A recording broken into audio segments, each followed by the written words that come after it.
Assalamualaikum warahmatullahi wabarakatuh. Innal hamdalillah nahmaduhu wa nasta'inuhu wa nastaghfiruh wa na'udzu billahi min syururi anfusina wa sayyiati a'malina. May yahdihillahu fahuwal muhtadi wa may yudlil falan tajida lahu waliyyan mursyida. Asyhadu an la ilaha illallah wahdahu la syarika lahu wa asyhadu anna Muhammadan 'abduhu wa rasuluh alladzi la nabiyya ba'dah. Wa qala Allah subhanahu wa ta'ala ya ayyuhalladzina amanu taqullaha haqqa tuqatih wa la tamutunna illa wa antum muslimun. Wa qala azza man qala ya ayyuhalladzina amanu taqullaha wa qulu qawlan sadida yuslih lakum a'malakum wa yaghfir lakum dhunubakum wa may yuti'illaha wa rasulahu faqad faza fawzan 'azima. Ya ayyuhan nasu taqu rabbakumul ladzi khalaqakum min nafsin wahidah wa khalaqa minha zawjaha wa batha minhuma rijalan katsiran wa nisaa wattaqullaha alladzi tasaaluna bihi wal arham innallaha kana 'alaikum raqiba. Amma ba'du, inna astaqal hadithi kitabullah wa khairal hadi hadi Muhammad sallallahu alaihi wasallam wa syarral umur muhdatsatuha wa kullu muhdatsatin bid'ah wa kullu bid'atin dhalalah wa kullu dhalalatin finnar. Kaum muslimin dan kaum muslimat, para pemirsa Rosyad TV dan pendengar radio Medan Mengaji dimanapun Anda berada, alhamdulillah kembali di kesempatan kali ini kita bertemu dalam kajian kitab Fiqhut Tarbiyatil Abna.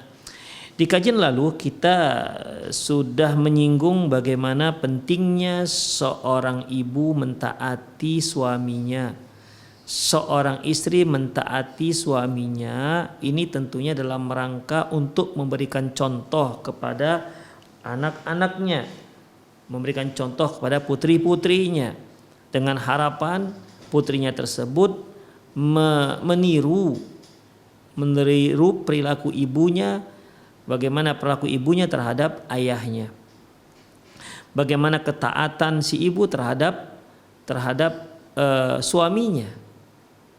Berarti ikhwah, perlu kita ketahui bahwasanya contoh suri tauladan yang baik ini merupakan dakwah yang sangat mengena, pendidikan yang sangat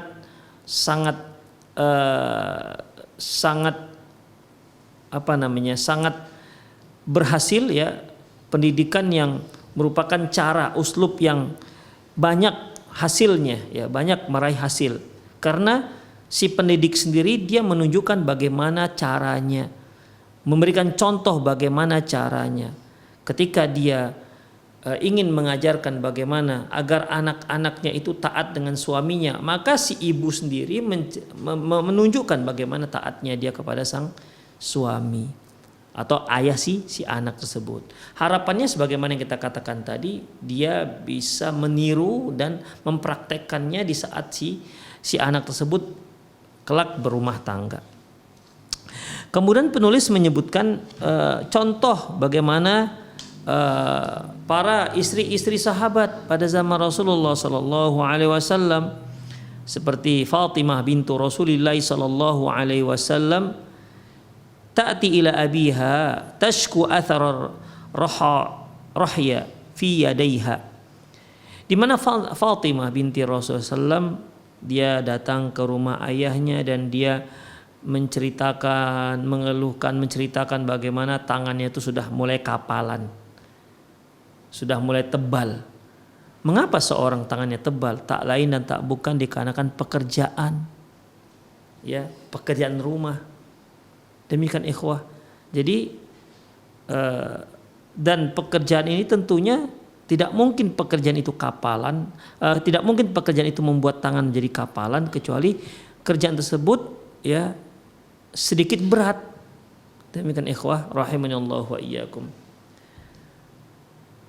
Wa Asma bintu Abi Bakrin, demikian juga Asma putrinya Abu Bakar, zauju Zubair, ya, istrinya Zubair bin Awam radhiyallahu anhu, tasusu farasa zaujiha wa taduqqu lahun nawa wa tahmilun nawa ala ra'siha.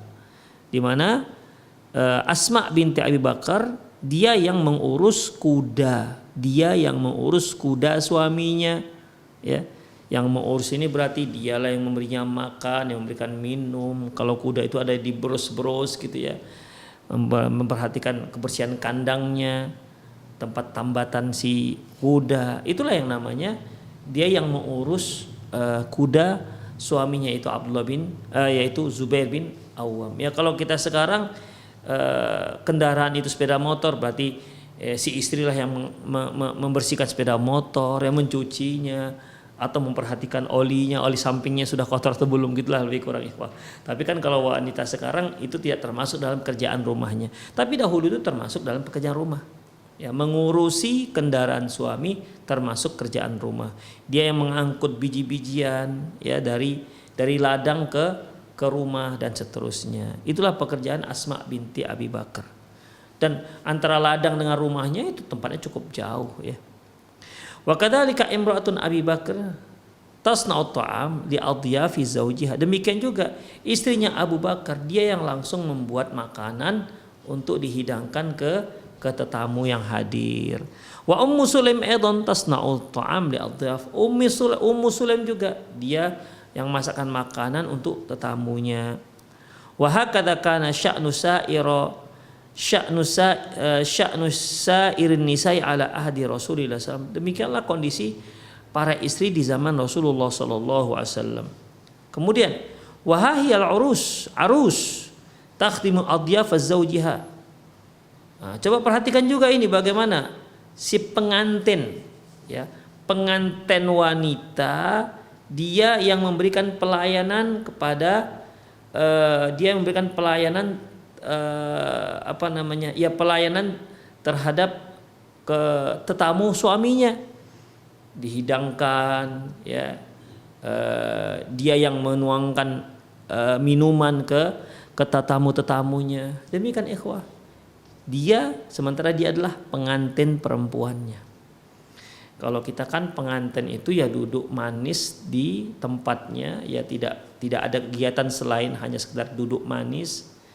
Demikian ikhwan, tidak mengurusi tamu, tidak mengurusi makanan, tidak suruh ngangkut-ngangkut kursi, kan tidak ikhwah. Tapi pada zaman Rasulullah sallallahu alaihi wasallam biasa kaum wanita itu malah dia yang menghidangkan makanan untuk tamunya, padahal dia pengantin wanitanya.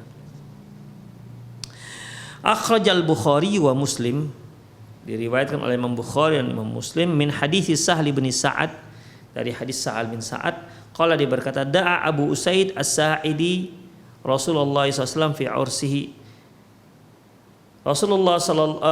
Abu Usaid As-Sa'idi mengundang Rasulullah sallallahu alaihi wasallam fi ursi, dalam pesta pernikahannya. Wa kanat imra'atuhu yauma idzin khadimuhum, dan yang menjadi pelayan mereka pada waktu itu adalah si mempelai perempuan, istri si Abu Usaid, ya Abu Usaid As-Sa'idi.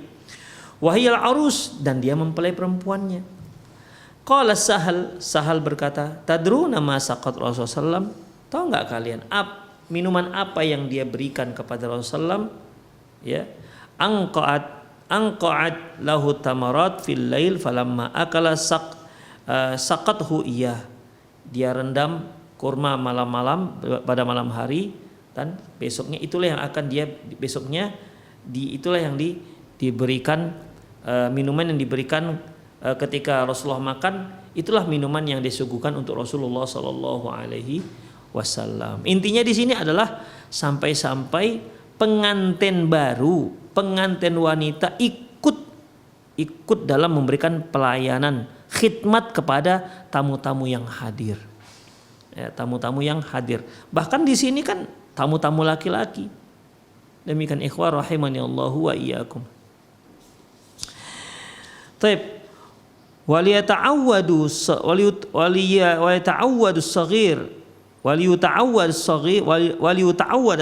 ala qiyami bi amal manzil. Hendaklah anak-anak itu membiasakan diri untuk mengerjakan tugas-tugas rumah, pekerjaan-pekerjaan rumah.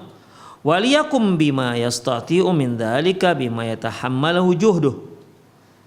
Hendaklah dia laksanakan sesuai dengan kesanggupannya, wa taqatuhu, kemampuannya, wa bima yatahammalu waktuh, dan sesuai dengan waktunya.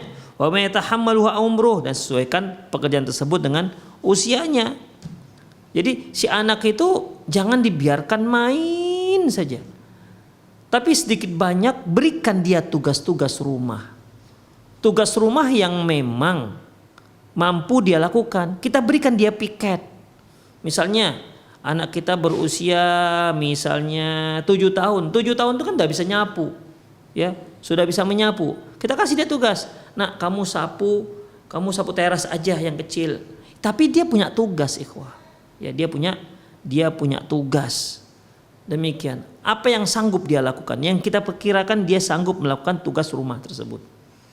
Demikian, ikhwah rahimanallahu wa iyyakum. Apalagi misalnya dia tugasnya siram bunga aja, misalnya nyiram bunga. Nah, tapi dia diberi tugas. Jangan dibiarkan dia tanpa tugas sehingga waktunya habis untuk main. Dia diberikan tugas agar tumbuh rasa tanggung jawabnya dengan tugas yang telah dibebankan kepada dirinya. Itu ikhwah. Jadi mengajarkan dia untuk bertanggung jawab atas tugas yang telah diwajibkan kepada dia. Ya tentunya kita sebagai orang tua mengetahui, ya, menyesuaikan tugas-tugas tersebut sesuai dengan usianya, sesuai dengan kemampuan si anak. Fahina idin yash'uru annahu yushariku fi a'malil bait. Dengan demikian dia pun merasa bahwasanya dia merupakan salah satu petugas dari untuk memberesi kerjaan-kerjaan rumah tangga. Mungkin kalau sudah agak dewasa, sudah agak besar, SD misalnya, disuruh cuci piring misalnya. Nah, demikian banyak kan tugas-tugas rumah, ikhwah rahimanallahu wa iyyakum. Jadi tugas-tugas rumah itu bukan hanya tugas untuk anak perempuan, anak laki-laki juga tidak mengapa diberikan tugas-tugas tersebut. Ya, diberikan tugas-tugas seperti banyak sekali, sapu rumah, satu halaman rumah itu juga bisa kita bagi-bagi tugasnya. Ada yang nyapu bagian teras, ada yang nyapu bagian ruang tamu, ada yang nyapu ruang tengah. Demikian, kalau kamar masing-masing sapu masing-masing. Kemudian angkat sampah, banyaklah ikhwah tugas rumah itu. Kemudian nyuci piring, menatanya di rak piring, kemudian yang menghidangkan makanan di meja makan, dan banyak hal sebenarnya, ya.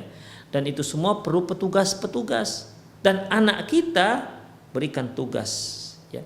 Berikan tugas itu kepada anak kita agar tumbuh rasa tanggung jawabnya terhadap tugas yang diberikan kepada dia. Wa annahu qadran minal mas'uliyati 'anil bait, sehingga dia punya rasa tanggung jawab terhadap tugas-tugas di rumahnya. Wa idza fa'alat dzalikal fata fahuwa khairun laha. Kalau seorang anak perempuan melakukan tugas-tugas rumah tersebut, ya, itu baik untuk dirinya. Jadi kebaikan itu kembali kepada dirinya, ya, kembali kepada maslahat dirinya.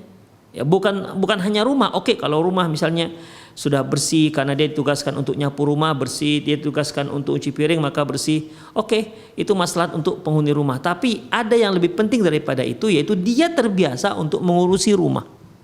Ya. Dia terbiasa untuk membersihkan rumahnya. Demikian ikhwah. Aidan idh hiya tatamarranu ala a'malil baiti. Demikian juga dia akan menjadi terbiasa dengan tugas-tugas rumah tangga. Wa min thamma tuslimu laha hayataha ma'a zawjiha. Yang nanti kita akan serahkan dia di saat yang nanti kita akan, kalau sudah terbiasa, nanti kita baru bisa menyerahkan dia kepada suaminya nanti kelak. Demikian ikhwah. Kemudian fi hadzal bab biidznillah. Demikian ikhwah.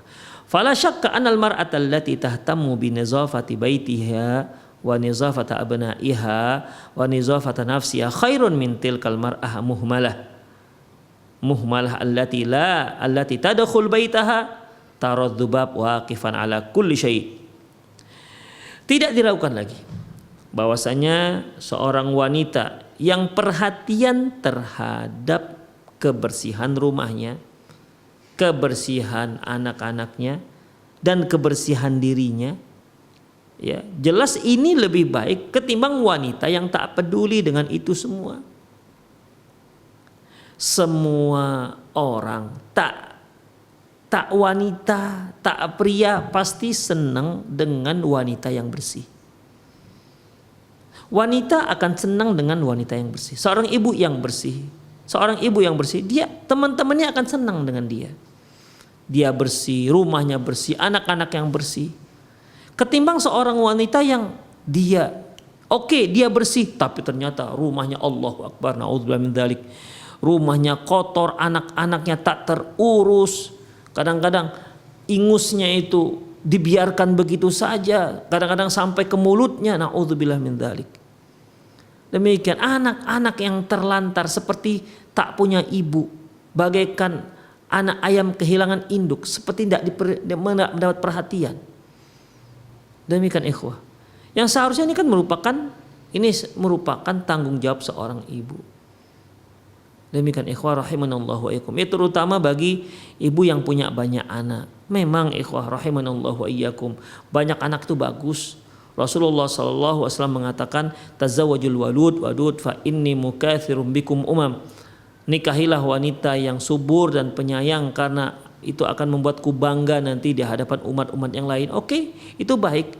Tapi kalau anak Anda banyak lantas tak terurus, itu bagaimana?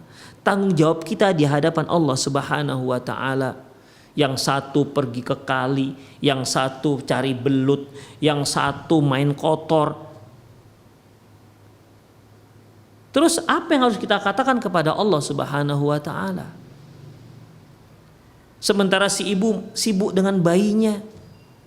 Anak-anak yang berusia 3-4 tahun, 3 tahun, paling 5 tahunnya tuh lari sana kemari tanpa terurus.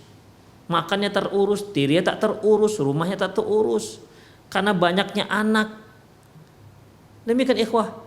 Ya secara prinsip kalau teratur semua anak-anak tersebut terurus, Masya Allah, tentunya orang yang bertanggung jawab terhadap 5 orang anak lebih baik ketimbang orang yang bertanggung jawab terhadap 3 orang anak. Jelas lebih besar pahalanya. Karena apa? Namanya tanggung jawabnya lebih besar. Yang punya anak 10 tanggung jawabnya lebih besar. Lebih besar pahalanya dibandingkan rumah tangga yang hanya punya anak 2. Kenapa? Tanggung jawabnya semakin kecil. Demikian. Tapi resikonya seandainya yang punya anak banyak tak bertanggung jawab terhadap anaknya bagaimana? Tak mengurusi anaknya, tak memperhatikan akhlak anaknya. Terus bagaimana? Demikian. Jadi bukan hanya sekedar jumlahnya, tapi adalah terurusnya. Demikian ikhwah. Ini yang harus kita perhatikan. Demikian ikhwah rahimanallahu iyyakum. Ya, jadi besarnya pahala al-jaza' ma'al jinsil amal. Bahwasanya pahala itu sesuai dengan seberat apa amalan yang dilakukan. Demikian ikhwah. Seorang wanita yang perhatian dengan kebersihan rumahnya, kebersihan anak-anaknya. Jadi kalau kita lihat anaknya Masya Allah bersih, suka kita pegang, ya, suka kita cium anaknya. Kenapa terlihat bersih? Coba saat dia lihat anaknya kotor, wajahnya belepotan, apalagi ingusnya keluar masuk. Demikian, orang melihat pun tidak suka ikhwah. Ya. Orang menjauh dari anak tersebut. Yang seharusnya anak itu kalau bersih dilihat itu menggemaskan, seharusnya anak-anak itu lucu, imut-imut, seharusnya itu begitu. Tapi ketika dia tak terurus, ya, belepotan, pakaiannya kotor, bau amis, nggak akan ada orang yang mau ikut, yang mau dekat. Demikian ikhwah rahimanallah. Kemudian juga memperhatikan kebersihan dirinya, ya. Ini tentu lebih baik ketimbang wanita yang memang tak peduli dengan itu semua. Allati tadkhulu baitaha fataradh dzubaba waqifan ala kulli syai'. Yang kalau kamu masuk ke rumah wanita tersebut yang tak peduli dengan yang tadi itu, kalau kamu masuk ke rumahnya, kamu lihat lalat di mana-mana. Ya. Wa tara fi baitiha kulli syai' muhmal. Kamu lihat di rumahnya semuanya terlantar, tidak terurus. Wa taraha qad mala'at bait sya'sisan. Kamu lihat rumah itu berantakan. Taro aniyata mukassaratan wa aw'iyata la fa'idah fiha. Kamu lihat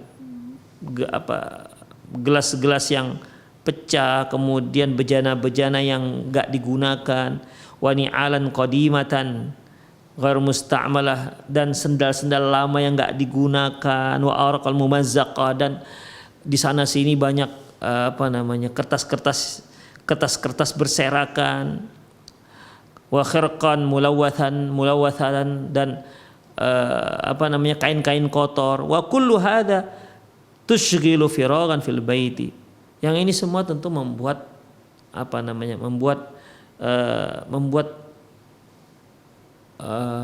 tidak baik ya, membuat kondisi rumah itu menjadi satu hal yang pemandangan yang enggak bagus ya. Summa samma ma'al hasyarat. Kemudian di situ juga akan menimbulkan tempat berkumpulnya serangga-serangga ya. Mungkin lipas. Kemudian yang namanya serangga-serangga itu kan suka dengan tempat-tempat yang lembab, kotor. Demikian terutama lipas ya. Terutama lipas. Summa hiya mu'dhiyatul linadhar. Demikian juga enggak enak ditengok, enggak enak untuk dilihat. Wa munafiyatun lil jamali, dan jelas tidak indah. Fajadirun lil ummi an tu'allima banataha an-nazafah. Penting sekali. Dengan demikian penting sekali seorang ibu itu mengajarkan anak-anaknya untuk bisa mengajarkan anak-anaknya senantiasa menjaga kebersihan, wal ihtimama bi ahwal bait, dan perhatian terhadap kondisi rumah.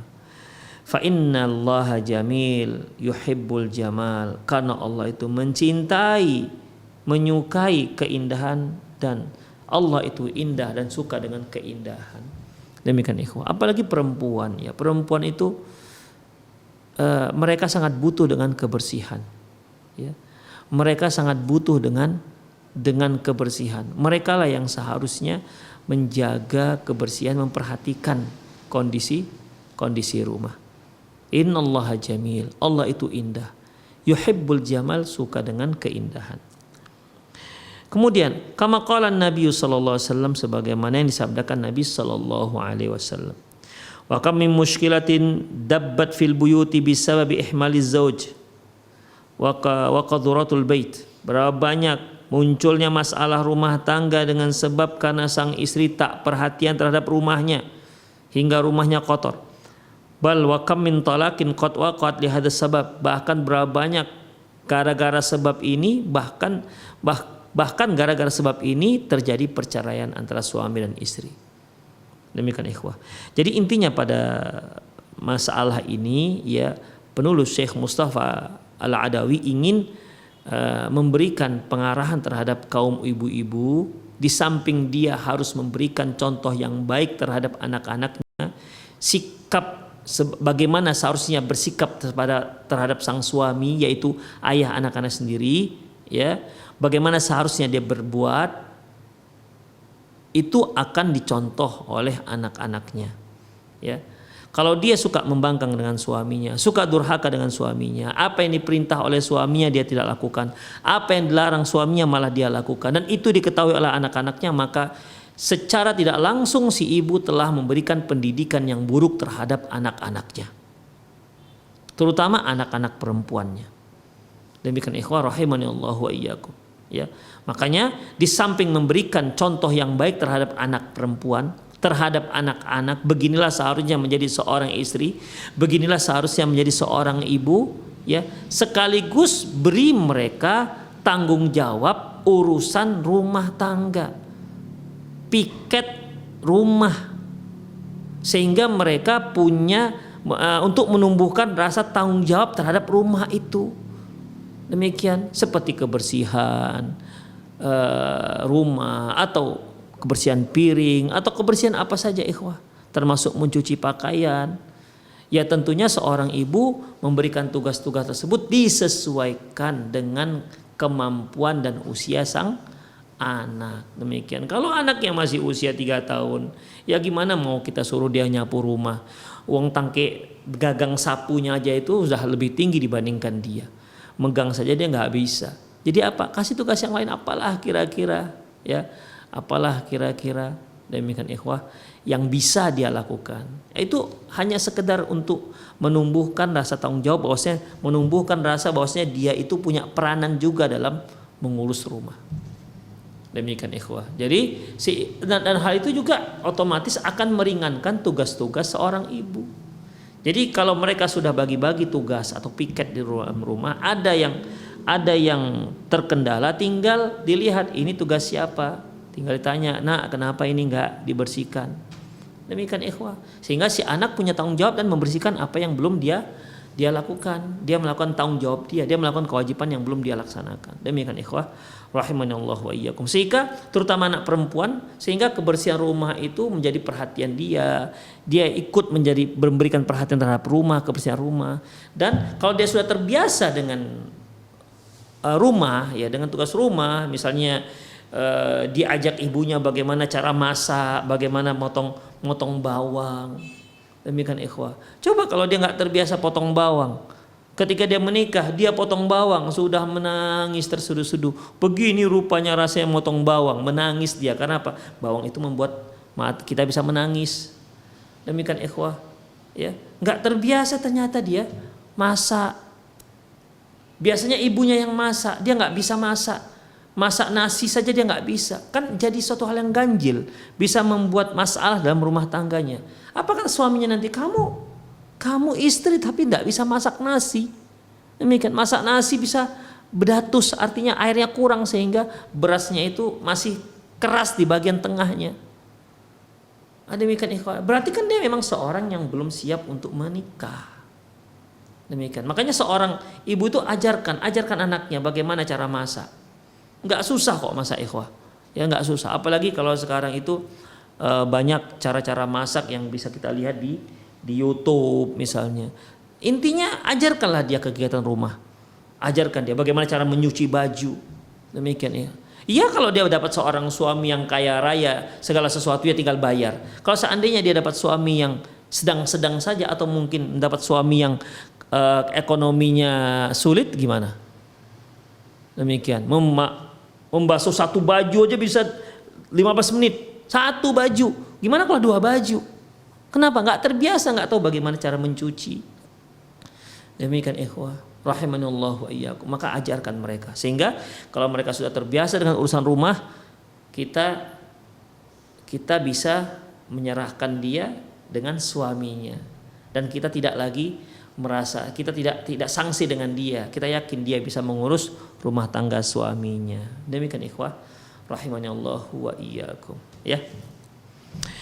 Itulah tujuan si penulis menulis bab ini, ya, yaitu ini termasuk dalam pendidikan rumah tangga, pendidikan anak-anak.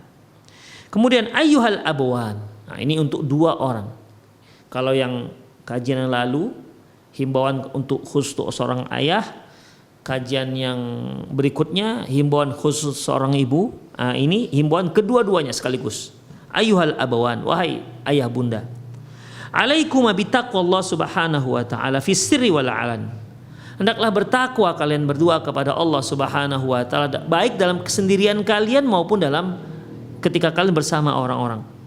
Wal iktsaru minad du'a lil abna bil hidayah was salah.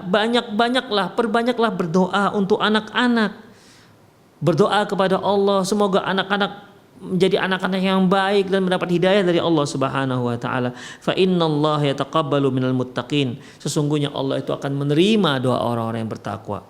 Wa yastajibu lil muttaqin, dan menerima doa dan mengabulkan doa orang yang bertakwa. Qala subhanahu wa ta'ala, innama yataqabbalullahu minal muttaqin. Sesungguhnya Allah itu hanya menerima dari orang-orang yang bertakwa saja. Jadi ikhwah, ayah dan bunda ini memang dia harus berupaya memperbaiki dirinya juga, mendekatkan diri kepada Allah Subhanahu wa taala sehingga mereka bisa mendapatkan derajat orang yang muttaqin. Ketika dia sudah mendapat derajat orang yang muttaqin, yang bertakwa, ketika dia berdoa, doanya akan dikabulkan oleh Allah Subhanahu wa taala. Saya kira tidak ada seorang orang tua pun ya yang mendoakan keburukan kepada anak-anaknya. Semuanya ingin anaknya sukses, semuanya ingin anaknya menjadi anak yang soleh, semuanya ingin menjadi agar putri-putrinya menjadi anak-anak yang solehah. Semuanya seperti itu. Demikian. Dan kebaikan itu bisa muncul dengan diantaranya doa dari kedua orang tua untuk anak-anaknya.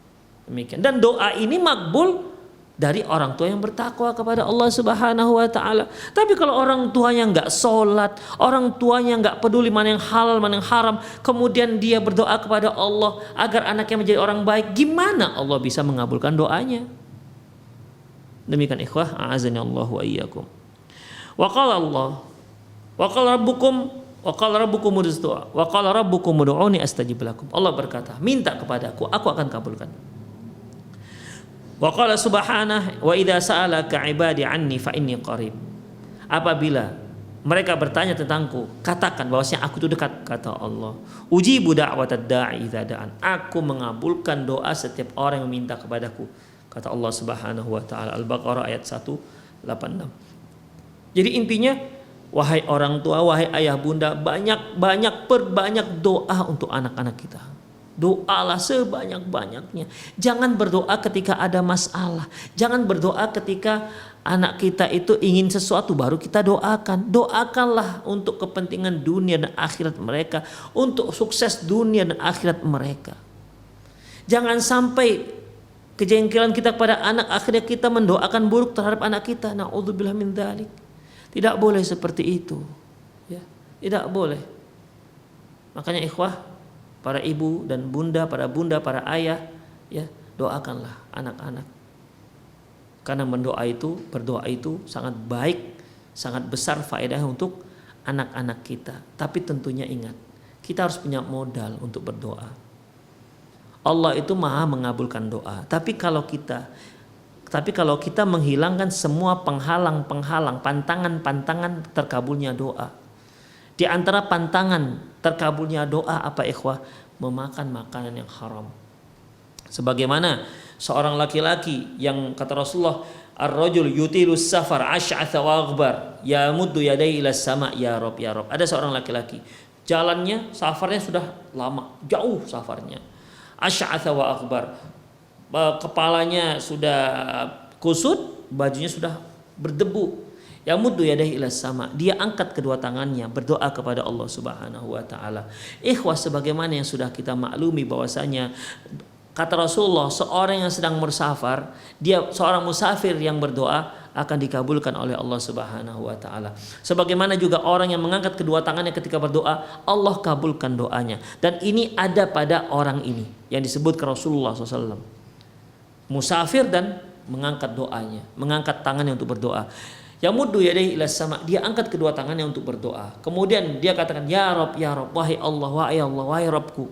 Tapi permasalahannya, mata'amum haram, makanannya haram, mamasyrabul haram, dan minumannya haram, wa malbasu haram, pakaiannya juga haram, maghudhiya bil haram, mengkonsumsi hal-hal yang haram. Fa anna yustajabulah, bagaimana mungkin Allah mengabulkan doanya? Ini permasalahannya ikhwah. Jadi wahai ayah bunda, doalah kepada Allah Subhanahu wa taala. Namun begitupun agar doa kita dikabulkan oleh Allah, hendaklah kita berupaya dengan semaksimal mungkin untuk mendekatkan diri kepada Allah Subhanahu wa taala, bertakwa kepada Allah Subhanahu wa taala. Ya, berupaya dengan semaksimal mungkin bertakwa kepada Allah Subhanahu wa taala. Umar bin Khattab pernah bertanya kepada Ubay bin Ka'ab tentang masalah takwa. Apa itu takwa? Kemudian Ubay bin Ka'ab bertanya kembali, ama salakta tariqan dha syauqin, pernahkah engkau menempuh jalan yang di situ banyak duri-durinya? Kata Umar bin Khattab radhiyallahu anhu, ajal pernah. Fama fa'alta, lantas apa yang kamu lakukan ketika kamu menempuh jalan yang banyak duri-durinya? Qala Umar berkata, tasyammartu wajtahatu, ya aku hati-hati jangan sampai aku memijak duri tersebut. Kalau aku pijak duri, itu berarti menyakitkan aku. Fadzalika taqwa, kata Ubay bin Ka'ab, itulah yang dikatakan takwa. Jadi ketika kita menjalani kehidupan kita, ya kita harus berhati-hati, jangan sampai kita asal pijak. Kalau kita asal pijak tanpa melihat dahulu itu ada duri apa enggak, maka kalau terpijak kita duri, maka yang sakit kita juga. Jadi duri-duri itu merupakan hal-hal yang diharamkan oleh Allah Subhanahu wa taala. Pastikan diri Anda ketika menjalani kehidupan ini, yaitu letakkan kaki Anda di tempat yang jelas tidak ada durinya, yang tidak ada maksiatnya. Demikian ikhwah rahimanallah wa iyyakum. Inilah doa orang-orang yang dikabulkan oleh Allah Subhanahu wa taala. Innama yataqabbalullahu minal muttaqin. Allah itu hanya menerima amalan dan doa orang-orang yang bertakwa. La tad'u ala abnaikum faqad tuwafiqu da'watukuma baban min abwabil ijabati wa waqtan min awqatiha fayustajabu da'wata wa tartaddu atharuha alaikuma.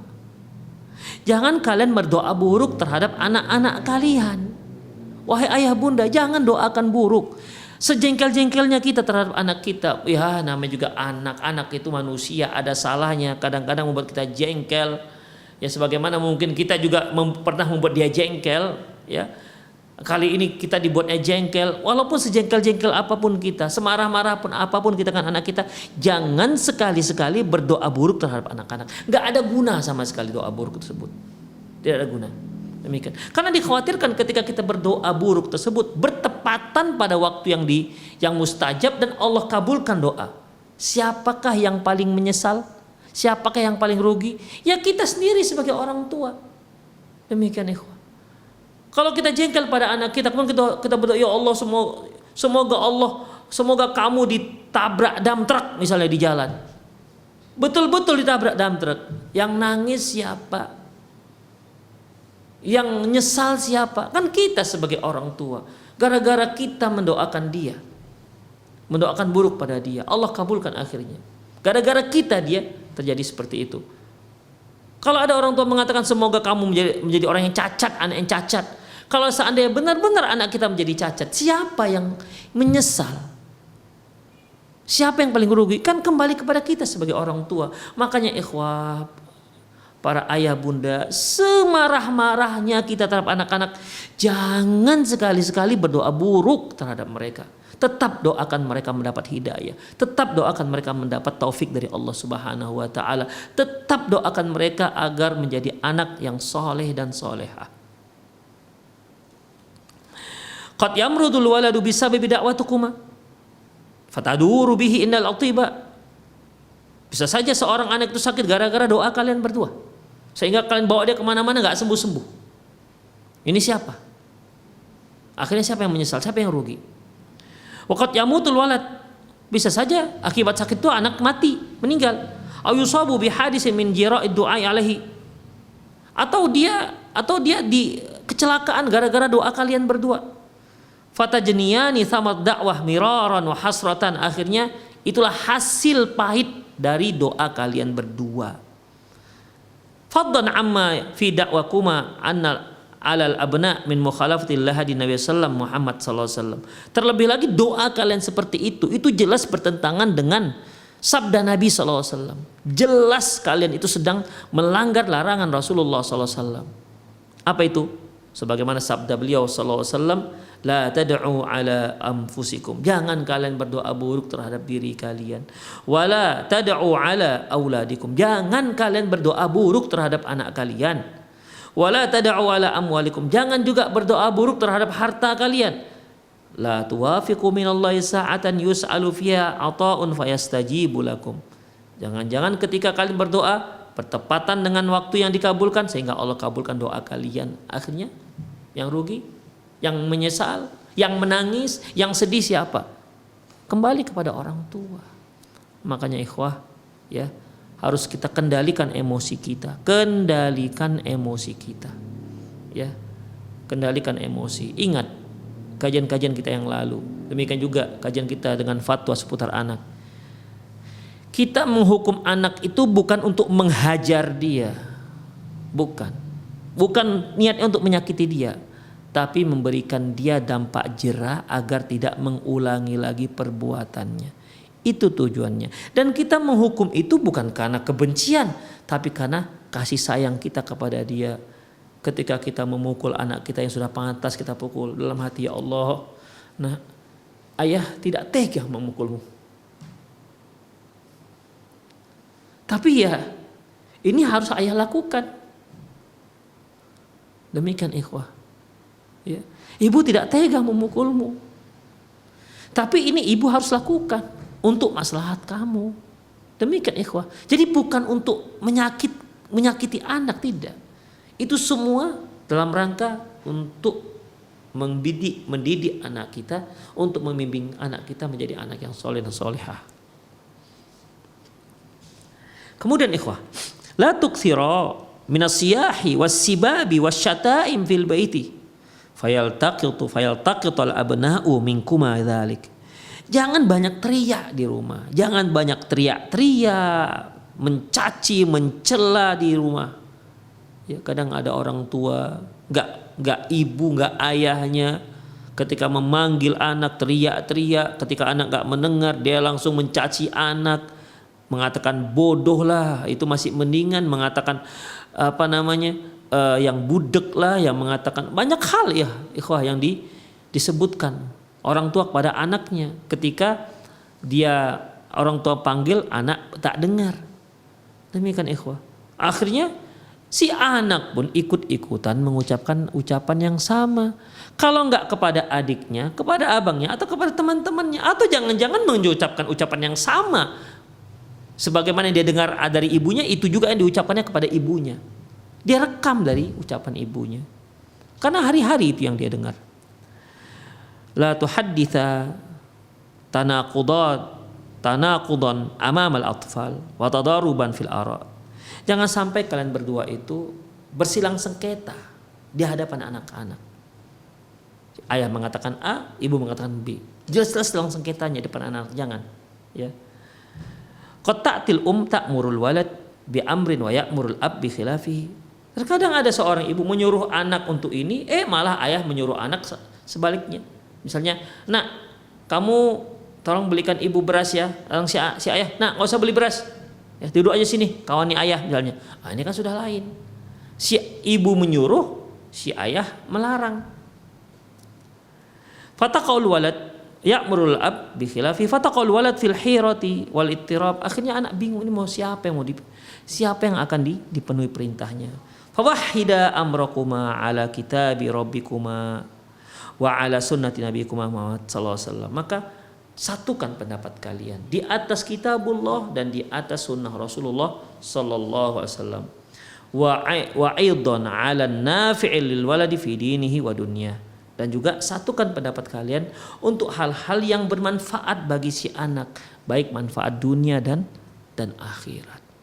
Demikian para pemirsa rahimani Allah wa iyyakum. Jadi sangat penting sekali kita dengar lagi bagaimana cara mendidik anak, bagaimana Rasulullah sallallahu alaihi wasallam mendidik anak-anak beliau. Memang mendidik anak perlu kesabaran. Perlu kesabaran yang luar biasa. Kalau marah ya semua orang punya sifat marah, tapi janganlah amarah kita itu membuat kita melontarkan doa yang buruk terhadap anak-anak kita. Jangan sekali-sekali. Jangan sekali-sekali. Demikianlah para pemirsa sekalian rahimanallah wa iyyakum. Semoga sedikit yang kita bahas tadi bermanfaat ya. Aku qouli hadza wa astaghfirullah li wa lakum walisal muslimin innahu wal ghafur rahim. Bagi para pemirsa yang ingin bertanya, Anda boleh telepon langsung melalui nomor yang sudah tertera di layar televisi Anda, atau boleh juga Anda kirimkan pertanyaan di nomor yang sama, atau Anda boleh langsung kirim ke nomor saya ini di 0895 6113 27778 0895 6113 27778. Taib, sudah ada yang masuk. Bismillah, izin bertanya, umur berapa anak dikenalkan huruf hijaiyah? Apakah pakai kartu efektif atau untuk melatih ingatannya? Barakallahu fik. Para ikhwatiddin rahimanallahu wa iyyakum, mengenai mengajarkan anak-anak huruf hijaiyah ya, kalau anak saya yang pertama saya ajarkan waktu itu dengan gambar ya. Ini alif saya tempel di dinding. Tapi anak kedua, ketiga nggak ada seperti itu ya. Mereka sudah bisa langsung begitu saja. Jadi masalah ini efektivitas itu kita sebagai orang tua perlu variatif ya. Perlu variatif. Kalau anak kita sudah bisa ditunjukkan begitu saja sudah bisa, ya sudah. Ya berarti tinggal kita kita lancarkan dia bagaimana cara mengenal huruf hijaiyah. Demikian ikhwah rahimanallah wa iyyakum. Ya. Kalau kita mau ngajarkan huruf Latin misalnya, kita mengenalkan huruf A misalnya, A, begitu kan? Kita katakan A, kemudian kasihkan gambar A. Contohnya apa nak? Ayam, tuh ayamnya. Ya pandai-pandai kita lah dalam mengajarkannya dengan metode kita sendiri-sendiri. Tidak harus mengikuti metode orang, karena belum tentu metode orang itu bisa untuk anak kita. Belum tentu metode kita bisa untuk anak dia. Jadi boleh sharing-sharing boleh ya. Tinggal kita pilih mana yang pas, mana yang bisa, yang mudah dicerna oleh anak kita. Demikian. Ya kalau seandainya yang penanya ini menggunakan misalnya kartu efektif, silahkan, nggak apa-apa nih nak. Jadi dia bisa langsung mengenal visualnya. Inilah bentuk huruf A-nya, alifnya A. Inilah bentuk ba-nya. Bagus ya, bagus. Demikian ikhwah rahimanallah. Assalamualaikum warahmatullahi wabarakatuh. Ustadz, saya Haji Basra dari Tembilahan, Riau. Mau bertanya, sebagian Ustadz ada yang bilang merokok itu haram, katanya apakah betul haram Ustadz? Mohon penjelasan.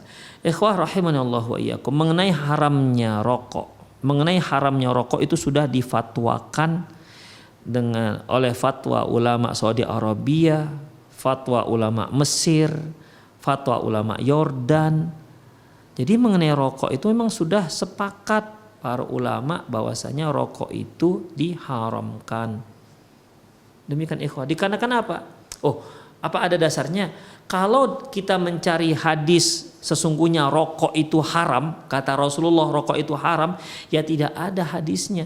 Karena rokok itu kan muncul belakangan. Dan banyak benda-benda yang muncul belakangan tidak ada pada zaman Rasulullah SAW. HP misalnya, tidak ada pada zaman Rasulullah SAW. Mikrofon misalnya, tidak ada pada zaman Rasulullah SAW. Nah, tinggal bagaimana cara kita mengatakan hukumnya boleh nggak boleh. Tinggal kita pertimbangkan mana lebih besar manfaatnya atau mudaratnya. Demikian. Ketika Allah membicarakan tentang masalah khamr dan judi, apa kata Allah dalam surah Al-Baqarah? Yas'alunaka 'anil khamri wal maisir. Mereka bertanya kepadamu tentang khamr dan judi. Lantas qul fihima itsmun kabiru wa manafi'u linnas. Katakan ya Muhammad, pada khamr dan judi itu fihima itsmun kabir, di situ ada dosa yang besar. Wa manafi'u linnas, ada manfaatnya juga. Tetapi wa itsmuhuma akbaru min naf'ihima. Dosanya, mudaratnya lebih besar daripada manfaatnya. Jadi kalau khamr diharamkan karena mudaratnya lebih besar daripada manfaatnya, judi ada manfaatnya dan juga ada mudaratnya. Diharamkan gara-gara mudaratnya, bahayanya lebih besar daripada manfaatnya. Jadi haramlah khamr dan judi ini dikarenakan mudaratnya, bahayanya lebih besar ketimbang manfaatnya. Jadilah dia haram. Kita boleh mengkiaskan benda-benda yang lain yang jika mudaratnya lebih besar dibandingkan manfaatnya, maka dia menjadi haram. Dan sampai sekarang tidak ada seorang dokter pun yang mengatakan merokok itu bagus, walaupun banyak juga dokter yang merokok. Coba tanya dokter, apakah merokok itu bagus? Tidak. Bahkan saking gak bagusnya ini rokok, para pabrik rokok pun rela mencantumkan di setiap bungkus rokok yang tadinya rokok dapat mengakibatkan hipotensi, kanker dan lain-lainnya kan. Sekarang kan malah lebih dahsyat. Rokok dapat membunuhmu. Nah, begitu. Dan mereka enggak masalah dicantumkan ini. Seandainya rokok itu tidak membunuh Anda, ya, tidak membunuh Anda, itu pabrik rokok enggak akan mau mereka mencantumkan ini di setiap bungkus rokoknya. Tidak akan mau.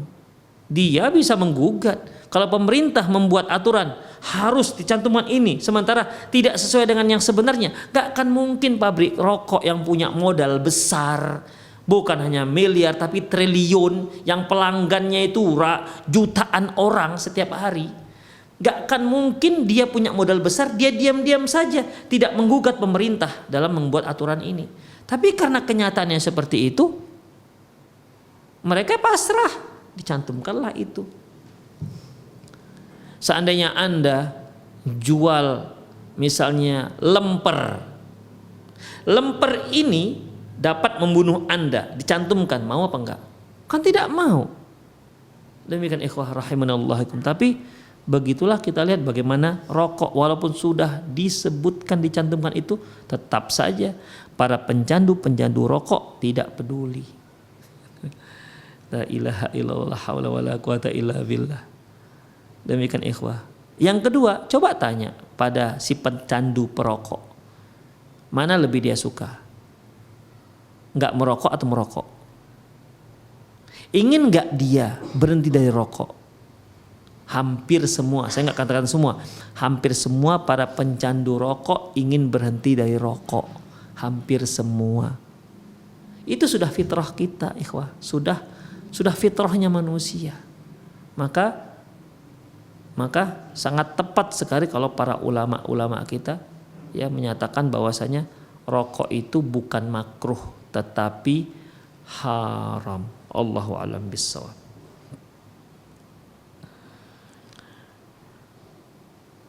Tapi ikhwah, sepertinya nggak ada lagi pertanyaan. Hari ini hanya ada 2 pertanyaan ya.